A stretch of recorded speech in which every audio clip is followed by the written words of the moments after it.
все-таки война тебе, наверное, ты все равно войны не ожидал. Или ожидал. Нет. И как бы ожидал, не ожидал, что она для тебя изменила, что в тебе изменила, в твоих друзьях. Это был какой-то перелом? Или вот как? Перелом відбувся, коли я приїхав після лікування. Я на Майдані отримав поранення. Я лікувався і в Україні, і в Польщі.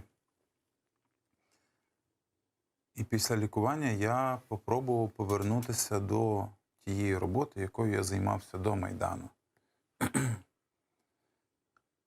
І перше питання, яке я почув, коли прийшов на роботу, реально перше питання: Свят, нафіга воно тобі треба було? Це було питання від людини, якій я, в принципі, довіряв, яку я вважав другом, яку я вважав там адекватною людиною. Идти биться на Майдан, ты имеешь? Так. Тобто я поїхав на Майдан, отримав поранення, я на кілька тижнів випав з життя. Я маю тепер, дотепер мене оце, власне, наслідки поранення, вони ще доганяють мене.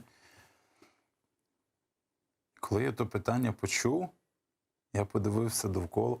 Оце реально той момент, коли ти дивишся довкола, і ти розумієш, що тебе може поєднувати з цими людьми.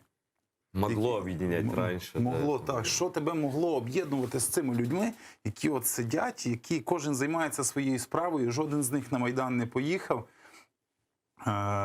Кожному з них свої інтереси є важливіші від суспільних, якихось національних інтересів. Що мене могло з ними поєднувати?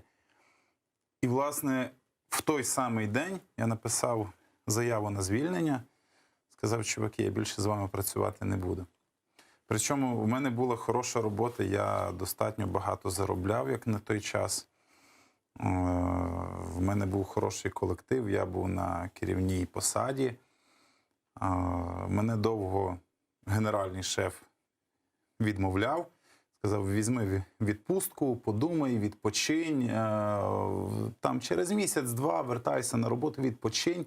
Причому відпустку пропонували оплачувану. Я сказав: ні, чуваки, я більше з вами працювати не буду. Я не можу працювати в одному колективі з людьми, якщо в мене з цими людьми є різні ідеологічні погляди. Це важливо насправді. І тоді відбувся оцей от перелом. І тоді я зрозумів, що моя мотивація, з якою я йшов на Майдан, вона є актуальною і вона стає на перше місце. Моя мотивація була дуже проста. Я хочу бути корисний для своєї країни. От як би то банально не звучало, я хочу бути корисний для своєї країни. Я хочу робити корисні речі. Не тільки для себе, а для суспільства, для соціуму. Знаешь,